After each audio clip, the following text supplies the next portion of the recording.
Hello student, very good morning. मेरा नाम है भवानी सिंह केलावत और आप सभी का बहुत स्वागत है मेरे चैनल जिसका नाम है फिजिक्स बाय बीएस केलावत। तो देखिए बच्चों, आज की जो क्लास है वो हिंदी मीडियम के लिए है और हम क्लास 12th की फिजिक्स पढ़ रहे हैं। उसकी पहली यूनिट हमने स्टार्ट की है स्थिर वैद्युतिकी और अभी हम स्थिर वैद्युतिकी का चैप्टर नंबर 4 जो कि एक लास्ट चैप्टर भी है इस यूनिट का, जिसका नाम है विद्युत धारिता। यह चैप्टर हमने स्टार्ट किया है और अभी तक इस चैप्टर पर मैं टोटल 4 लेक्चर कर चुका हूं और इन चारों लेक्चर्स में हमने क्या क्या पढ़ा है तो आपको पता है। इसमें हमने चालक क्या होता है, कुचालक क्या होता है, बद्ध इलेक्ट्रॉन्स क्या होते हैं, मुक्त इलेक्ट्रॉन्स क्या होते हैं, इसके बारे में देखा था। उसके बाद हमने परावैद्युत पदार्थों के बारे में देखा था कि परावैद्युत पदार्थ क्या होते हैं, कितने प्रकार के होते हैं। जब उन परावैद्युत पदार्थों को जब हम बाह्य विद्युत क्षेत्रों में रखते हैं तो उनके व्यवहार में क्या परिवर्तन आता है, ये सारी बातें हमने उन लेक्चर्स में देखी थी। और जो लास्ट लेक्चर था उस लास्ट लेक्चर में हमने कुछ इंपॉर्टेंट डेफिनेशन या घटा हुआ विद्युत क्षेत्र वो कंसेप्ट देखा था और हमने 3 अच्छी सी परिभाषाएं देखी थी। और उस चैप्टर के एंड में हमने के और साई के बीच में रिलेशन देखा था। के क्या था? स्थिर विद्युत नियतांक के, ठीक है, और जो साई था वो था विद्युत प्रवृत्ति। उन दोनों में हमने क्या देखा था? रिलेशन देखा था, ठीक है। तो देखिए, ये सब होने के बाद आज का जो लेक्चर है लेक्चर नंबर 4.5। अब यहां से हमारा जो चैप्टर का जो नाम है वो स्टार्ट होने वाला है। देखो हमारे चैप्टर का क्या नाम है? विद्युत धारिता। और आज हम टॉपिक क्या पढ़ रहे हैं? चालक की धारिता। तो अभी तक हमने जो कंटेंट पढ़े हैं वो सारे आगे संधारित्र जब हम बनाएंगे, कैपेसिटर जब हम बनाएंगे, वहां आपके यूज आएंगे। तो इन टॉपिक पर आपको अच्छे से कमांड रखनी है। ऐसा नहीं हो सकता कि चैप्टर का नाम विद्युत धारिता है तो पहले दिन से ही धारिता और संधारित्र को स्टार्ट कर लिया जाए। जो भी आपके सिलेबस का पैटर्न है, ठीक है, सिलेबस अगर ऐसा कुछ दे रखा है उसका कुछ रीजन होता है। इसका मतलब ये है कि आपको जिस सीक्वेंस में सिलेबस दे रखा है उसी सीक्वेंस में आपको पढ़ना चाहिए ताकि आपको आगे हेल्प मिलते। क्योंकि जितने भी टॉपिक होते हैं साइंस के वो इंटरकनेक्टेड होते हैं, मतलब प्रीवियस टॉपिक पर डिपेंडेंट होते हैं। तो ज्यादा भागने की कोशिश नहीं करनी है, आपको थोड़ा स्लो देखना है और सीक्वेंस वाइज जरूर पढ़ना है। ये मेरी आपसे रिक्वेस्ट है, ठीक है। आप स्विच करके नहीं पढ़े, पहला लेक्चर देख लिया फिर चौथा देख लिया, ऐसे पढ़ाई नहीं हो पाएगी, ठीक है। तो मेरी आपसे बिल्कुल पोलाइटली रिक्वेस्ट है कि जिस सीक्वेंस में आपको मैं पढ़ा रहा हूं उसी सीक्वेंस में आपको पढ़ते हुए रहना है। और दूसरी बात, बुक्स में जितने भी न्यूमेरिकल आपके कंटिन्यूअस में आ रहे हैं वो सारे न्यूमेरिकल आपको अच्छे से करने हैं। सबसे पहले टेक्स्ट बुक के जितने भी न्यूमेरिकल हैं वो आपको हेल्प करने हैं, ठीक है। मैं सारे न्यूमेरिकल करवाता हूं, ठीक है। आप उस पर डिपेंडेंट और दूसरे न्यूमेरिकल भी ट्राई कर सकते हो, पर टेक्स्ट बुक में दिया गया हर क्वेश्चन पहले आपसे हो जाना चाहिए, ठीक है।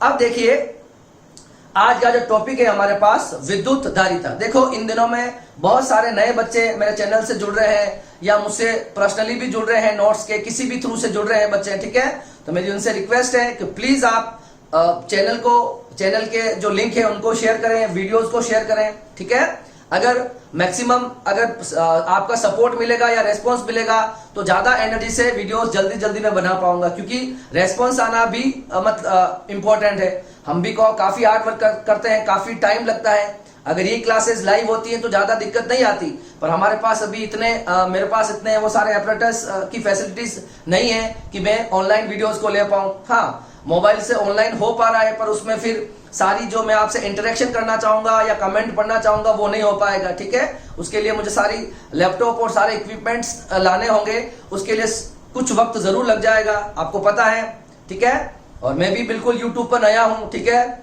और तो मैं मेरी कोशिश पूरी कर रहा हूं कि जो भी आपकी डिमांड्स है वो मैं पूरी करूं और मैं अपनी तरफ से 100% देने की कोशिश भी कर रहा हूं, ठीक है। तो प्लीज आपका सपोर्ट भी जरूरी है। अगर आपको अच्छा लगता है तो मैं नहीं कह रहा हूं कि मेरे चैनल से ही आप पढ़ो, मगर जो स्टूडेंट अगर मेरे चैनल से पढ़ रहे हैं और उनको मेरा पढ़ाया हुआ कंटेंट समझ में आ रहा है तो आपसे जरूर रिक्वेस्ट है कि आप मैक्सिमम लोगों तक फॉरवर्ड जरूर करें।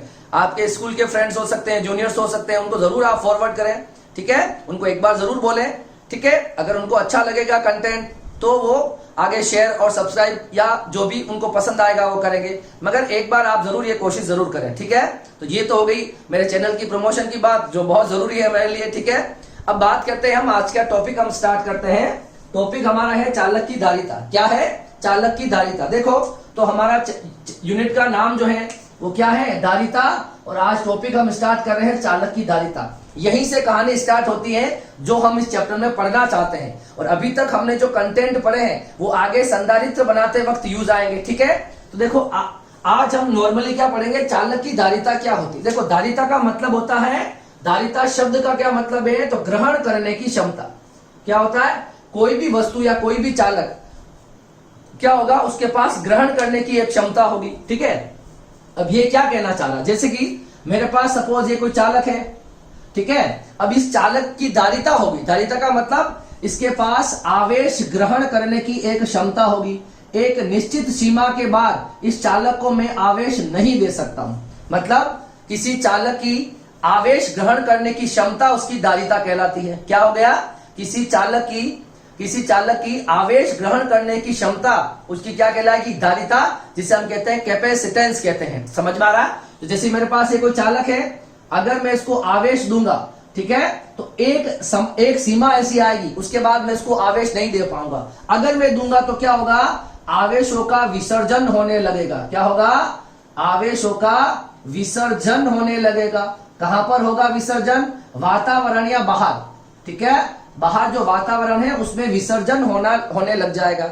समझ में आया? तो किसी भी चालक द्वारा आवेश ग्रहण करने की जो क्षमता होती है उसे हम क्या कहते हैं? धारिता कहते हैं। किसी भी वस्तु को ग्रहण करने की क्षमता धारिता, और किसी चालक द्वारा आवेश ग्रहण करने की क्षमता उसकी विद्युत धारिता कहलाती है। क्या कहलाएगी? आवेश ग्रहण करने की क्षमता। चालक की आवेश ग्रहण करने की क्षमता है ना, इसके अगर उसके आवेश ग्रहण करने की क्षमता जो होगी वो क्या कहलाएगी? इस चालक की विद्युत धारिता। विद्युत का मतलब क्या होता है बताओ? विद्युत का मतलब होता है आवेश, और धारिता का मतलब क्या होता है? ग्रहण करने की क्षमता। ग्रहण करने की क्षमता मतलब किसी चालक द्वारा आवेश को ग्रहण करने की क्षमता उस चालक की धारिता कहलाएगी। क्या कहलाएगी? धारिता कहलाएगी। इसको हम कैसे समझ सकते हैं? देखो, जैसे कि मेरे पास ये एक बीकर है। क्या है? मेरे पास ये एक बीकर या वेजल या ग्लास है। मान लो इस ग्लास की जो कैपेसिटी है ना, इस ग्लास की जो कैपेसिटी है वो है मान लो 1 लीटर। क्या हो गया? अगर 1 लीटर लिक्विड इसके अंदर जाएगा, ये इसकी कैपेसिटी है। अब मान लो मैं यहां पर इसके अंदर 1 लीटर पानी इसके अंदर इनपुट कर देता हूं, लिक्विड डाल देता हूं। अगर 1 लीटर से ज्यादा अगर मैं इसमें पानी डालने की कोशिश करूंगा, तब उस पानी के साथ क्या होगा? वो पानी ओवरफ्लो होगा। क्या होगा? वो पानी ओवरफ्लो होगा। मतलब इस 1 लीटर से ज्यादा पानी ये बीकर नहीं रख सकता है। अगर मुझे 1 लीटर से ज्यादा पानी रखना है तो मुझे ज्यादा बड़ा कंटेनर लेना होगा, ज्यादा बड़े आकार का कंटेनर मुझे रखना होगा। तो मान लो इसके अंदर कितना आ सकता है? 2 लीटर। तो इसकी कैपेसिटी क्या कहलाएगी? इसकी कैपेसिटी कहलाएगी 2 लीटर की। क्या कहलाएगी? 2 लीटर की, क्योंकि इसके अंदर कितना पानी आ सकता है? 2 लीटर पानी आ सकता है। अगर 2 लीटर से मैं ज्यादा पानी दूंगा तो ये पानी भी क्या करने लगेगा? ये पानी भी ओवरफ्लो होने लगता है। क्या होने लगता है? ओवरफ्लो। ऐसा का ऐसा हमारे जो चालक होते हैं उन चालक के साथ भी कुछ ऐसा ही होता है। ठीक है, कोई भी चालक है, मान लेता हूं इस चालक के आवेश ग्रहण करने की एक सीमा होगी। ठीक है, अगर मान लो मैं इसको 50 गुलाम आवेश दे रहा हूं, ठीक है, 50 गुलाम इसने आवेश ले लिया सपोज। ठीक है, अब 50 से अगर मैं 51 गुलाम आवेश देने जाऊंगा तो नहीं ले पाएगा। तो वहां पर क्या स्टार्ट हो जाएगा? विसर्जन। आवेशों का विसर्जन होने लगता है। किसका? आवेशों का विसर्जन होने लगेगा। कहां पर? वातावरण में। कहां पर? बाहर का जो वातावरण है वहां पर डिस्चार्ज होने लगेगा। इसी मतलब तो फिर इसकी धारिता कितनी होगी बताओ? इसकी जो विद्युत धारिता है, इसकी जो विद्युत धारिता हो जाएगी वो इसकी एक लिमिट हो जाएगी, क्योंकि इसके पास आवेश ग्रहण करने की क्षमता है। अब विद्युत धारिता की इकाई क्या आएगी वो अभी हम बता रहे हैं। ठीक है, तो धारिता की जो इकाई बनेगी आगे जाके वो बनेगी फेरड। क्या बनाने वाला हूं मैं? धारिता का जो मात्रक होता है वो होता है फेरड। क्या होता है? फेरड। तो मान लो इसकी धारिता हो जाएगी 5, मान लो 5 फेरड। कितनी होगी? 5 फेरड। अब 5 फेरड से मैं ज्यादा अगर इस पे आवेश दूंगा तो ये आवेश क्या होने लगेगा? विसर्जित होने लगेगा वातावरण में। इसका मतलब इस वाले चालक की जो कैपेसिटी थी वो एक फिक्स सीमा तक होती, उसके बाद अगर मैं उसको आवेश दूंगा तो आवेशों का विसर्जन स्टार्ट होने लग जाएगा। तो आपको आई होप सो आपको धारिता का शब्द का मतलब समझ में आ गया होगा। धारिता का मतलब होता है धारण करने की क्षमता, और विद्युत धारिता का मतलब किसी चालक द्वारा आवेश ग्रहण करने की जो क्षमता होती है उसे उस चालक की विद्युत धारिता कहते हैं। क्या कहते हैं? विद्युत धारिता कहते हैं। अब आ जाते हैं हम जो हमारी जो ये मैंने जो कंटेंट लिख रखा उसकी बात कर लेते हैं, ठीक है।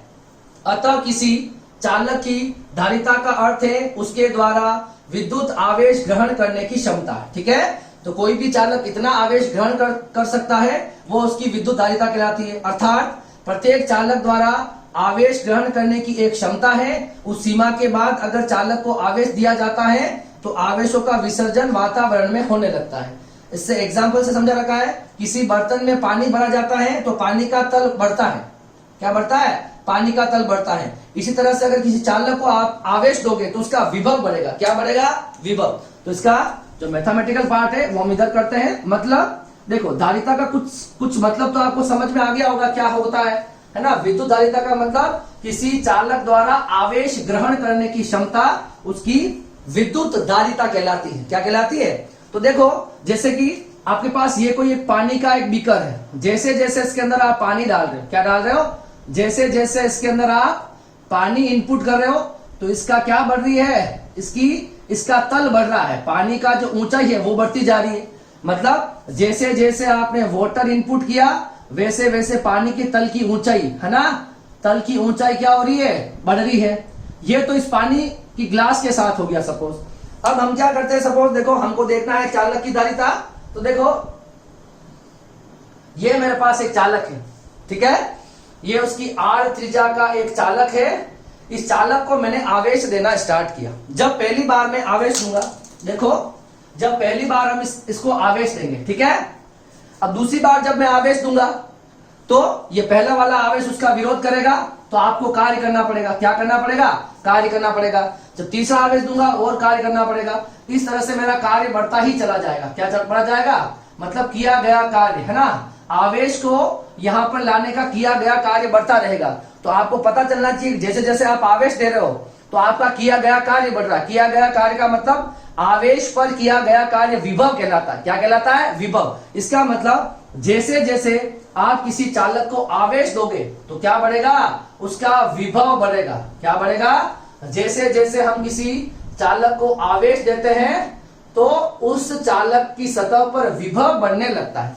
विभव क्यों बढ़ रहा है समझ में आ गया होगा कि जितने ज्यादा आवेश आप इस चालक पर ले जाओगे उतना ज्यादा आपको विरोध का सामना करना पड़ेगा, उतना ज्यादा आपको कार्य करना पड़ेगा। और विभव का मतलब तो आप समझते ही हो कि एकांक धनावेश पर किया गया कार्य, है ना। क्या होता है? एकांक धनावेश पर किया गया कार्य विभव कहलाता है, ठीक है।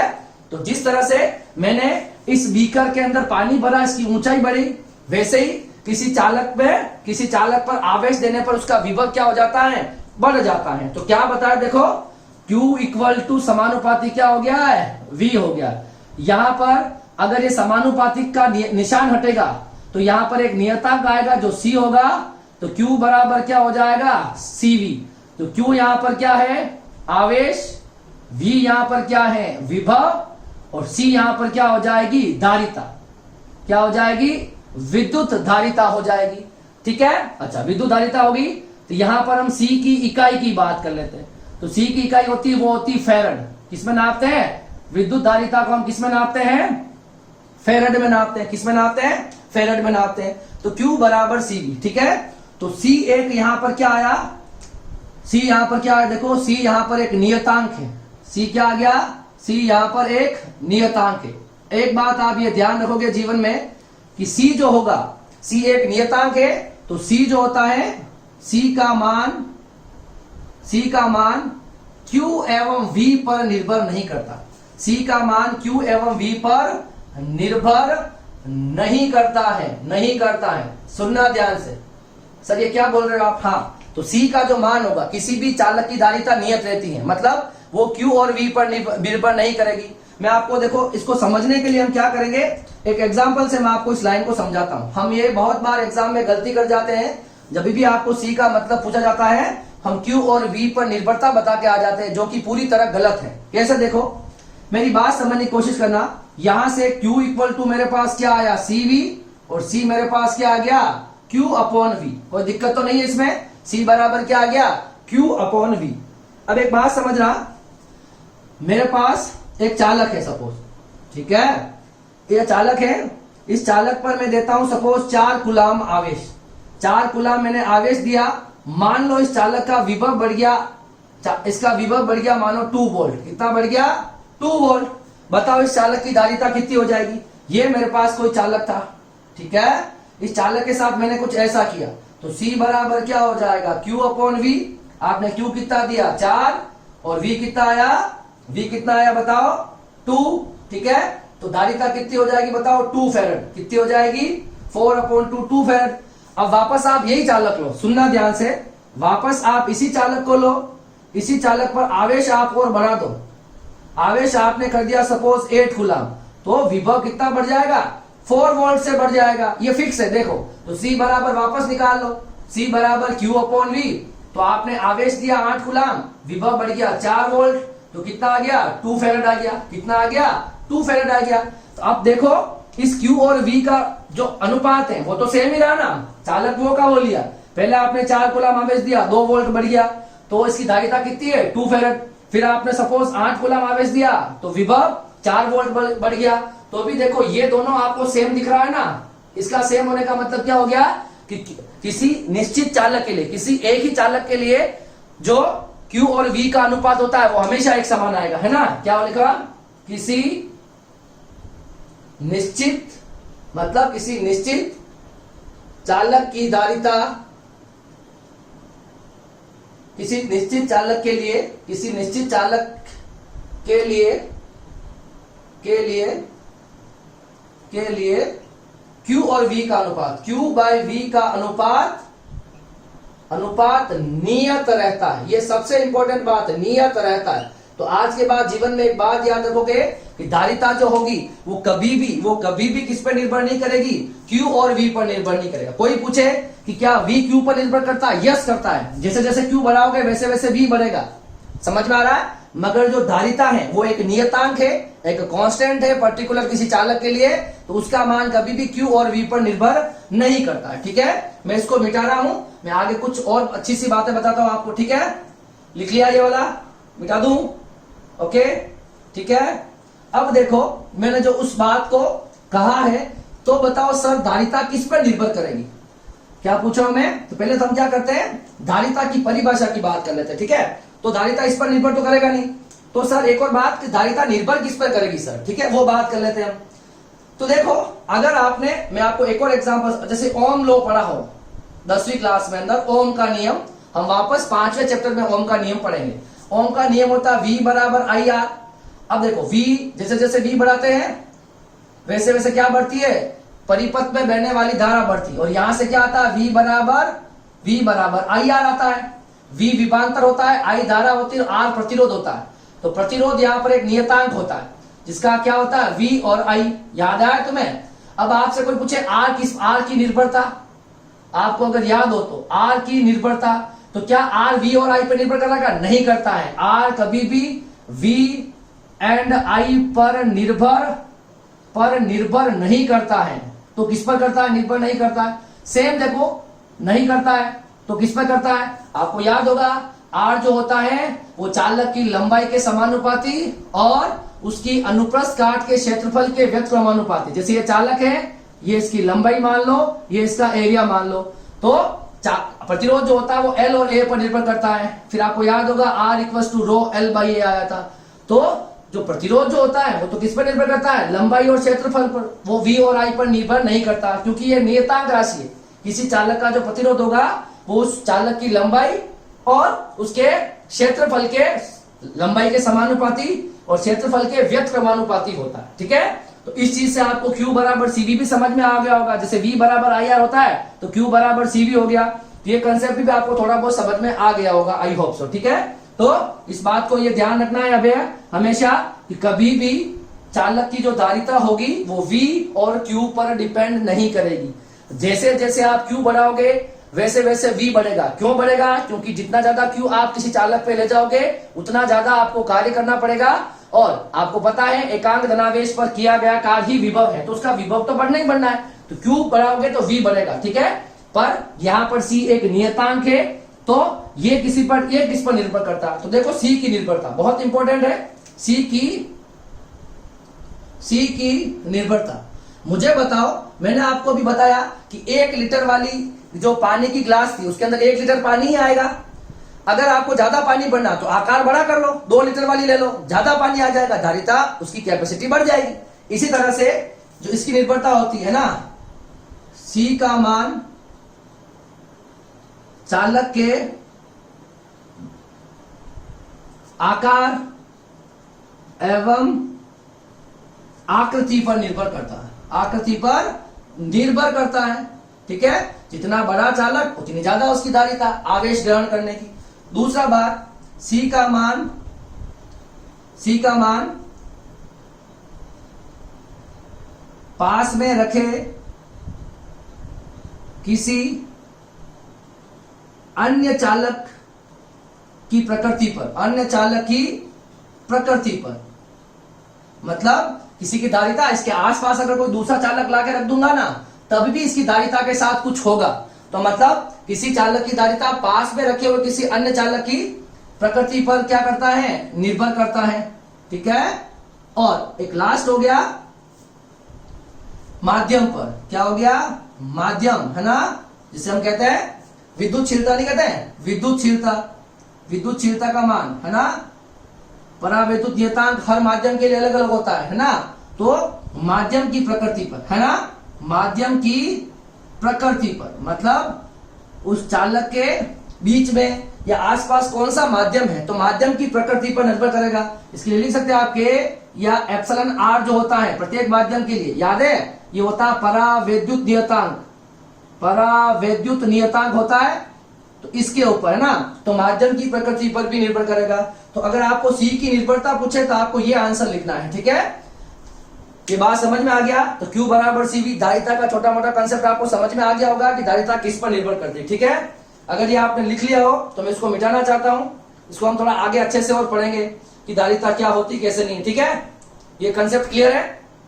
तो विद्युत धारिता जो होगी वो चालक के आकार और आकृति पर, देखो आगे हम एक डेरिवेशन करेंगे, वहां आपको मैं बता दूंगा कि कैसे आकार पर निर्भर कर रहा है। जब हम संधारित्र पढ़ेंगे वहां पर आपको यह भी समझ में आ जाएगा कि कैसे वो परावैद्युत नियतांक, माध्यम के परावैद्युत नियतांक पर कैसे निर्भर करता है। और जो दूसरा पॉइंट है ये हम संधारित्र पढ़ेंगे, तब आपको समझ में आ जाएगा कि जब किसी आवेशित चालक के पास कोई अन्य चालक रखते हैं तो उसकी धारिता या तो उसकी धारिता बढ़ जाती है। वो कैसे बढ़ती है, जब हम संधारित्र का सिद्धांत पढ़ेंगे अगले लेक्चर में, तब आपको समझ में आ जाएगा, ठीक है। मगर C की निर्भरता यही होती, इसको बात को कभी नहीं भूलोगे, मैं इन सारी चीजों को बिठा रहा हूं, ओके। अब देखो ये चीजें अगर आपकी क्लियर हो गई हो तो हम बात कर लेते हैं थोड़ी सी इसकी इकाई के बारे में, 1 फेरेड की परिभाषा के बारे में, ठीक है, छोटी मोटी इकाइयों के बारे में सारी बातें कर लेते हैं, ठीक है। तो देखो क्या हुआ, Q इक्वल टू CV आ गया, ठीक है। तो ये हमारे पास C बराबर क्या आ जाएगा, Q इक्वल टू CV आ गया, और यहां से Q बराबर CV और C बराबर Q अपॉन V, क्लियर है। ये आपकी धारिता हो जाएगी, क्या हो जाएगी, धारिता, ठीक है। C धारिता C क्या हो जाएगा, आवेश Q और विभव V दोनों का अनुपात होता है, विभव V, ठीक है, इन दोनों का अनुपात हो जाएगा, ठीक है। अब देखो मगर मुझे धारिता को परिभाषित करना है, ठीक है, तो देखना ध्यान से, धारिता की परिभाषा ध्यान से सुनना।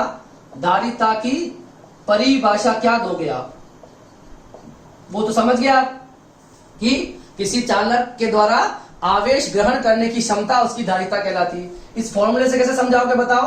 अब देखो मैंने बताई आपको C बराबर क्या हो गया, C बराबर Q अपॉन V हो गया, और मैं यहाँ पे क्या लिख सकता हूं, सबकी इकाई आपको पता है। C को लिख दूं 1 फेरेड, Q को लिख दूं 1 कूलाम और V को लिख दूं 1 वोल्ट, ठीक है। तो मान लो ये मेरे पास अगर कोई चालक है, इस चालक का आवेश अगर मैं 1 कूलाम दूं, कितना दूं, चालक को आवेश अगर 1 कूलाम दूं, 1 कूलाम देने से उसका विभव अगर 1 वोल्ट बढ़ जाए तो इस चालक की धारिता कितनी कहलाएगी, 1 फेरेड कहलाएगी, ठीक है। तो एक बार समझना चालक की धारिता को, है ना, किसी समय चालक पर आवेश चालक पर आवेश, किसी समय पर चालक पर आवेश एवं उस पर विभव के अनुपात को धारिता कहते हैं, धारिता कहते हैं। इस लाइन में किसको क्या दिक्कत है? किसी समय धारिता जो होती है C बराबर Q/V, है ना। तो मान लो अभी इस पर Q आवेश है, V विभव है, C धारिता है। तो किसी समय पर उस चालक पर आवेश और उस पर विभव के अनुपात को उसकी धारिता कहते हैं। ठीक है, ओके। अब हम क्या करेंगे? अब चालक की तो 1 फेरेड की परिभाषा क्या हो रही है? 1 फेरेड की परिभाषा हमें चाहिए। कैसे दोगे बताओ 1 फेरेड की परिभाषा? ठीक है, तो देखो किसी चालक पर अगर आवेश हम 1 कूलाम दें और उसका विभव कितना बढ़ जाए, विभव में परिवर्तन 1 वोल्ट हो जाए, तो उस चालक की जो धारिता हो जाएगी वो कितनी हो जाएगी? 1 फेरेड हो जाएगी, है ना। देखो क्या लिख रहा हूं मैं ध्यान से। किसी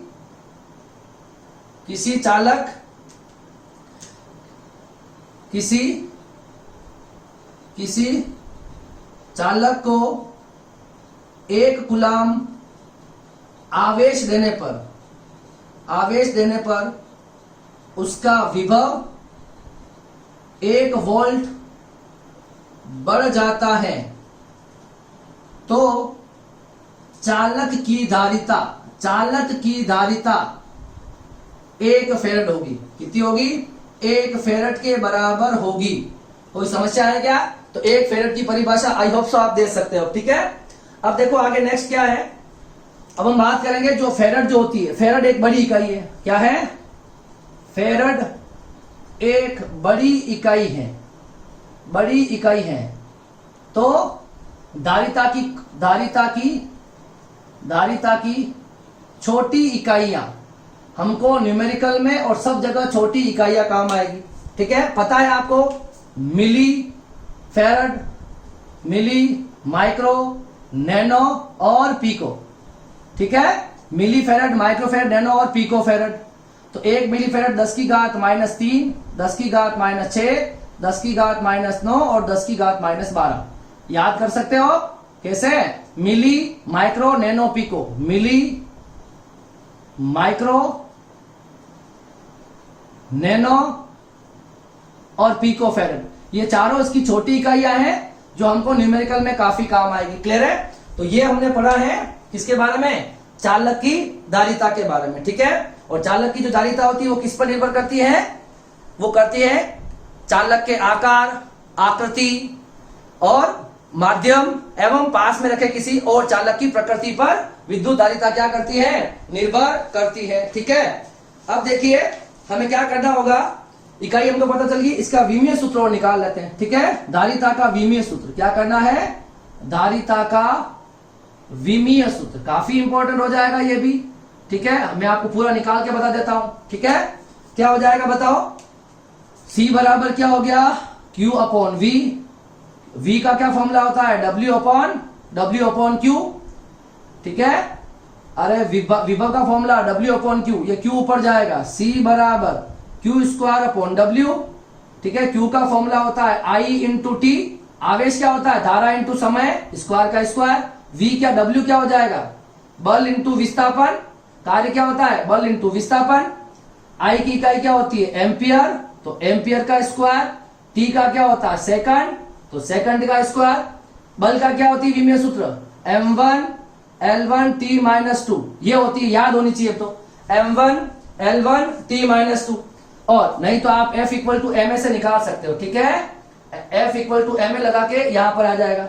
ये हो जाएगा सेकंड का स्क्वायर, तो कितना हो जाएगा? T की पावर 2 हो जाएगा। कितना हो जाएगा? T की पावर 2 हो जाएगा। ठीक है, M1 L1 T-2। ठीक है, ये होती है ना, देख लो चेक करके, किलोग्राम मीटर पर सेकंड स्क्वायर। ये हो जाएगा किलोग्राम मीटर सेकंड की घात -2, तो M L T, M आया 1, L आया 1, T -2। क्लियर है? यही आएगा बल का। अब देखो एम्पियर, देखो इसको पूरा सेट करेंगे हम। ये हो जाएगा A1, ये टाइम है तो T2। ठीक है, यहां पर देख लो, ये बच गया आपका M1, ये L1 T-2 T+2, T-2 T+2। क्या हो जाएगा इसका बताओ? डी का यहां मैंने गलत लिख लिया है, एफ इंटू ये m1 और डी का क्या हो जाएगा, L1 हो जाएगा। कितना हो जाएगा, L1 हो जाएगा।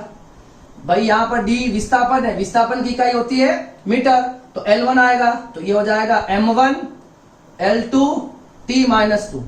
अब देखो ऊपर भेजो, m को ऊपर भेजोगे m माइनस 1, L को ऊपर भेजोगे L माइनस 2, t को ऊपर भेजोगे t की घात 4 माइनस 2 ऊपर जाके प्लस और a की घात 1। तो ये क्या आ गया, इस धारिता का क्या आ गया, विमीय सूत्र। क्या आ गया है, विमीय सूत्र। ठीक है, तो धारिता का कंसेप्ट अगर आपको क्लियर हो गया हो तो हम क्या पढ़ेंगे, एक गोलीय चालक की धारिता कैसे ज्ञात करते हैं, वो एक टॉपिक पढ़ेंगे, फिर हम न्यूमेरिकल करेंगे। इसे आप कॉपी करो।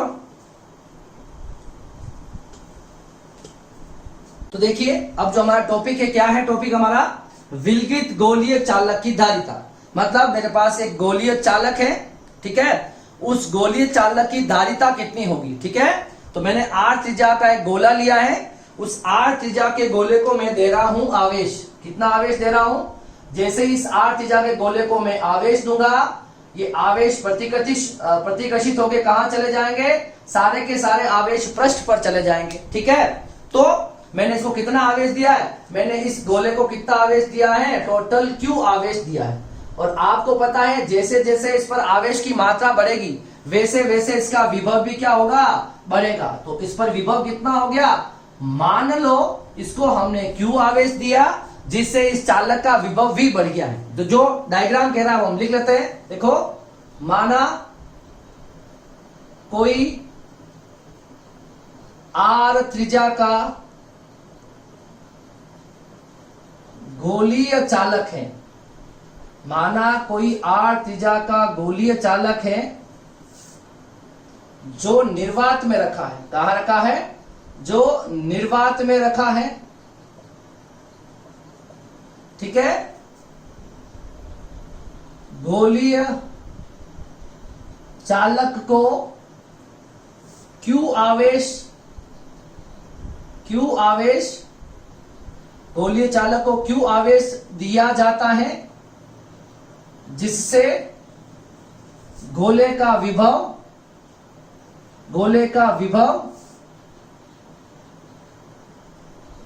V हो जाता है। ठीक है, एवं समस्त आवेश गोले के पृष्ठ पर समान रूप से वितरित हो जाते हैं। समान रूप से वितरित हो जाते हैं। जो भी आवेश आप दोगे, आवेश में प्रतिकर्षण होगा क्योंकि चालक गोला है, और सारे आवेश कहां चले जाएंगे, पृष्ठ पर चले जाएंगे, समान रूप से वितरित हो जाएगा। ठीक है, अब क्या करना है, देखो ये तो होगी इसकी थ्योरेटिकल बातें। अब जब आपने इसके आवेश को दिया, इस संपूर्ण आवेश को हम क्या मानेंगे, हम मान लेंगे कि संपूर्ण आवेश कहां पर रखा गया है, केंद्र पर रखा गया है, और ये दूरी r है, तो इस बिंदु पर विभव कितना हो जाए। ऐसा ही होता ना, मतलब हम सारे जितना भी आपने इसको आवेश दिया है, ध्यान से सुनना, जितना भी हमने इसको आवेश दिया था, मान लेते हैं वो आवेश कितना है, वो आवेश प्लस Q जो दिया मैंने उसको, वो उसके आप केंद्र पर एक बार केंद्र पर रखा हुआ मान लो। ठीक है, माना समस्त आवेश, माना Q आवेश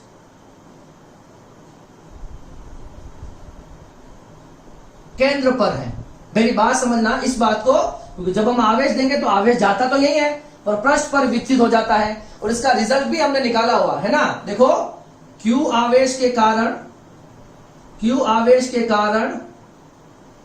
R दूरी है ना, इस Q आवेश के कारण R दूरी पर यह बिंदु है, इस पर विभव है ना। Q आवेश के कारण R दूरी पर विभव, ठीक है, तो कितना हो जाता बताओ, V कितना हो जाएगा, K Q बाय R। ये होता है किसी Q आवेश के कारण R दूरी पर विभव, पढ़ा हुआ हमने सेकंड चैप्टर में, यही तो पढ़ा हमने, किसी Q आवेश के कारण R दूरी पर विभव, ये हो गया। अब हमें तो निकालनी है धारिता, हम तो क्या निकालना चाहते हैं, धारिता चाहिए हमें, तो C, हमें फॉर्मूला पता है, विद्युत धारिता की परिभाषा से, विद्युत धारिता की परिभाषा से क्या कहती है, Q बराबर CV, देन C बराबर Q अपॉन V। ये मेरे पास हो जाएगा समीकरण नंबर 2। तो 1 एवं 2 से क्या हो गया, समीकरण 1 एवं 2 से आप क्या करो, समीकरण 2 से समीकरण 1 से V का मान उठा के यहां रख दो, तो C बराबर क्या हो जाएगा, Q अपॉन V, और V की वैल्यू क्या है 1/4 Q बाय R। ये Q से Q कैंसल, ये पूरी की पूरी टर्म ऊपर मल्टीप्लाई हो जाएगी। कोई दिक्कत है क्या, हमने क्या माना है इसको, गोले को निर्वात में माना है, निर्वात में लिया है ना, तो C को मैं लिख लेता हूं C0 4 pi epsilon naught into R। कोई दिक्कत है क्या। अब देखो हमने कहा था ना धारिता कभी भी Q और V पर निर्भर नहीं करती है। देखो ये धारिता आ गई, इसकी धारिता C बराबर क्या आई, 4 pi epsilon naught into R, यही आई धारिता। अब इस धारिता में आप देखो कहीं आपको Q और V दिख रहा है क्या, नहीं दिख रहा। इसका मतलब किसी भी फॉर्मूले में Q और V तो कभी नहीं आएगा। मतलब धारिता चालक के आकार, आकृति, माध्यम और पास में रखे हुए किसी अन्य चालक पर निर्भर करती, कभी भी Q और V पर निर्भर नहीं करेगी। ये तो हो गया निर्वात की बात। देखो तो देखो धारिता जो है किस पर निर्भर कर रही है बताओ, एक तो कर रही R पर निर्भर, किस पर, गोले की त्रिज्या पर। मतलब गोले की त्रिज्या जितनी ज्यादा बड़ी होगी धारिता उतनी ज्यादा। एक डिपेंड कर रही है यहाँ पर एप्सिलॉन नॉट की जगह अगर एप्सिलॉन R होता, अगर कोई माध्यम होता तो मैं यही लिखता, तो क्या हो जाएगा, क्या होता है, माध्यम के परावैद्युत पर, है ना, माध्यम पर लिख सकता हूं मैं। एप्सिलॉन R का मतलब प्रत्येक माध्यम का परावैद्युत नियतांक अलग अलग होता है ना, तो माध्यम के परावैद्युत नियतांक पर, मतलब कौन सा माध्यम है, ठीक है, तो माध्यम पर निर्भर करता है। मेरी बात ध्यान से सुनना, एक इक्वेशन तो ये आ गई निर्वात के लिए, ठीक है। अब मैं इसको किस में मान लू, सपोज देखो मैं मान लू कि कहां है, कोई माध्यम ले लू, क्या ले लू, माध्यम, और क्या, जिसका परावैद्युत नियतांक कितना है, एप्सिलॉन R। तो ये माध्यम के लिए फॉर्मूला क्या बन जाता है बताओ, 4 पाई एप्सिलॉन नॉट और एप्सिलॉन R से और मल्टीप्लाई कर दूंगा, कोई दिक्कत तो नहीं है। ये मेरे पास सेकंड इक्वेशन हो जाएगी भाई, ये निर्वात के लिए, ये माध्यम के लिए, ठीक है। तो ये मेरे पास माध्यम के सभी इक्वेशन हो जाएगी। अब मुझे क्या निकालना है, देखो मुझे निकालना है माध्यम का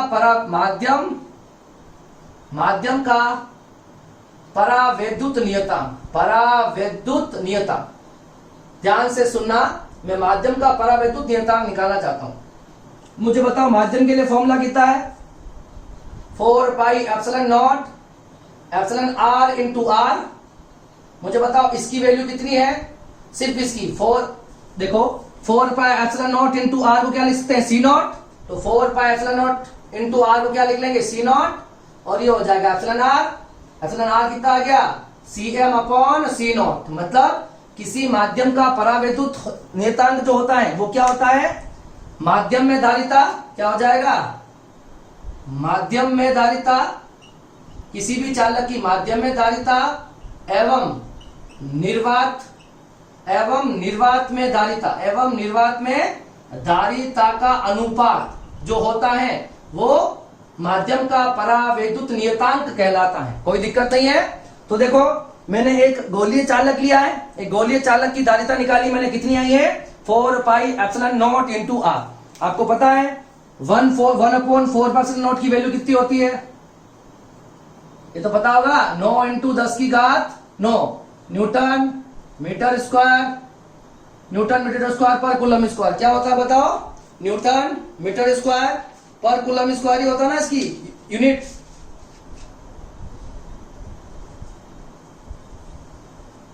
कूलम स्क्वायर पर न्यूटन मीटर स्क्वायर, ठीक है। तो ये इसकी क्या हो जाएगी, वैल्यू हो जाएगी, कोई दिक्कत वाली बात नहीं है। इसकी वैल्यू अगर आपको कहीं पे जरूरत पड़ेगी, देखो 1/4 पाई एप्सिलॉन नॉट की वैल्यू होती है 9 इंटू 10 की घात 9। अगर आपको 4 पाई एप्सिलॉन नॉट की निकालनी होगी तो रख देना 1/9 इंटू 10 की घात 9, ठीक है। ये न्यूमेरिकल में हम यूज में लेंगे, ठीक है। तो ये बहुत अच्छा टॉपिक है, इनिशियल टॉपिक है, इस पर बहुत सारे न्यूमेरिकल बनते हैं। तो मैं टेक्स्ट बुक के 2-3 न्यूमेरिकल आपको करवा देता हूं इसी के साथ में, ताकि प्रैक्टिस रहेगी। आपको ये फॉर्मूला याद होना चाहिए, निर्वात के लिए ये हो जाएगा, और माध्यम के लिए फॉर्मूला ये हो जाएगा, और माध्यम का परावैद्युत नियतांक का फॉर्मूला ये हो जाएगा। क्लियर है, इन तीनों बातों को ध्यान में रखना। बड़ा इजी सा टॉपिक था, इसको आप कॉपी करो, फिर हम कुछ न्यूमेरिकल और देख लेते हैं। देखो जब जो हमने अभी पढ़ा है कि गोलीय चालक की धारिता, ठीक है, गोलीय चालक की धारिता कितनी आई थी तो आपको पता है 4 pi epsilon naught into R ये आई थी। इस पर कुछ क्वेश्चंस दे रखे हैं बुक के अंदर, वो हम देख लेते हैं। पहला क्वेश्चन देखो, पृथ्वी को एक गोलाकार चालक मानते हुए इसकी धारिता ज्ञात करो। पृथ्वी ऐसा एक गोला मान लो, ये पृथ्वी की आर आपको दे रखी त्रिज्या, ठीक है। आपको क्या ज्ञात करनी है, धारिता। फॉर्मूला लगा लो, C equal to 4 pi epsilon naught into R, ठीक है। अब हमारा पता है कि अगर 1/4 पाई एप्सिलॉन नॉट की वैल्यू होती है 9 इंटू 10 की घात 9, तो 4 पाई एप्सिलॉन नॉट की कितनी हो जाएगी बताओ, ये हो जाएगा 1/9 इंटू 10 की घात 9। आर कितनी देर की है, 6.4 इंटू 10 की घात 6, ठीक है। यहां पर कितना हो जाएगा 6.4, नीचे 9, 10 की घात 6, ये 9 ऊपर जाएगा -9, कोई दिक्कत नहीं है। यहां पॉइंट हटा लेंगे तो ये 64 और नीचे बच जाएगा 90, ये 10 की घात -3, इससे इसको ऊपर भेजेंगे 0 को तो 10 की घात -4, इस वाले 0 को ऊपर भेजेंगे। 64 में 9 को डिवाइड करेंगे तो 7.11 टाइम जाएगा। आप डिवाइड करके देख लेना, ये आंसर वैसे सबको याद ही होना चाहिए पृथ्वी वाला, ठीक है। अब देखो जब हम क्या करेंगे, एक 0 7.11 10 टू पावर -4, ठीक है। ये 2 0 पीछे शिफ्ट करेंगे तो कितना हो जाएगा 711 और 10 की घात कितनी हो जाएगी -6। ये आया फेराडे के अंदर। अगर इसको माइक्रो फेराडे में कन्वर्ट करना है तो किससे डिवाइड कर लेंगे, 10 की घात 6 माइक्रो फेराडे में, आंसर आ जाएगा 711 माइक्रो फेराड। तो पृथ्वी की धारिता इतनी होती है, ठीक है। पृथ्वी की धारिता होती है 711 माइक्रो फेराड, ये वैसे याद होना चाहिए, ठीक है। दूसरा क्वेश्चन, एक फेराडे की धारिता, तो C क्या दे रखा है 1 फेराड। हम पढ़ रहे हैं सेकंड क्वेश्चन, ठीक है। क्या आप 1 फेराडे की धारिता के गोलीय चालक की त्रिज्या कितनी होगी, क्या इसे आप अलमारिया में रख सकते हैं।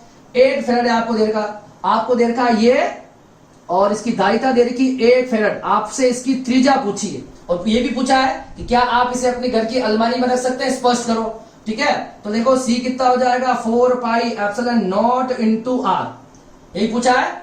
अब देखो आपसे पूछा है R, तो कितना हो जाएगा C/4 पाई एप्सिलॉन नॉट, ठीक है। C की वैल्यू हो जाएगी 1 और 4 पाई एप्सिलॉन नॉट की वैल्यू हो जाएगी 1/9 इंटू 10 की घात 9, ये ऊपर जाएगा तो 9 इंटू 10 की घात 9। R कितना आ गया 9 इंटू 10 की घात 9 मीटर।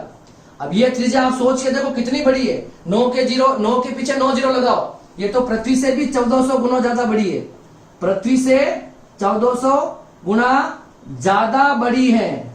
तो ठीक है, तो इसे हम अलमारिया के अंदर नहीं रख सकते, इतने बड़े आकार हम कहां से लाए, समझ में आ रही बात। तो ये आ जाएगा 9 इंटू 10 की घात 9। इतनी बड़ी त्रिज्या का चालक आप अपनी अलमारी में नहीं रख सकते हो, ऑब्वियसली नहीं रख सकते हो, ठीक है। ये क्योंकि ये पृथ्वी से भी 1400 गुना ज्यादा बड़ी है, ठीक है। थर्ड क्वेश्चन देखो, एक गोलाकार चालक की धारिता 1 पिको फैराड है, इसकी त्रिज्या ज्ञात करो। क्या पूछा गया है, गोलाकार चालक की धारिता 1 पिको फैराड है। 1 पिको फैराड को फैराड में बदल लो पहले, तो pico farad, milli micro nano pico, मतलब 1 इंटू 10 की घात -12, ये आ गया पिको फैराड। इसकी त्रिज्या ज्ञात करनी है, तो C कितना होता है 4 pi epsilon naught into R. आपको ये दे रखा है, C दे रखा है ना, आपको निकालना है R पूछा, तो पहले C/4 pi epsilon not, C कितना दे रखा है 10 की घात -12 और इसकी वैल्यू हो जाएगी 1/9 इंटू 10 की घात 9, ये ऊपर जाएगा तो 9 इंटू 10 की घात 9 और 10 की घात -12, ये आ जाएगा 10 की घात -3 मीटर। ये आ जाएगी इसकी त्रिज्या, कोई समस्या नहीं है, -3, ठीक है। 10 की घात -12 में से 3 जाएगा। ये तीसरा क्वेश्चन। अब आ जाते चौथे क्वेश्चन पर। एक गोलीय चालक की वायु में धारिता 2 पिको फैराड है। कितनी है 2 पिको फैराड है। वायु के अंदर C0 है ना, कितनी है 2 पिको फैराड है। तथा इसे किसी माध्यम में रखने पर, माध्यम में ले जाते हो धारिता कितनी हो जाएगी 12 पिको फैराड।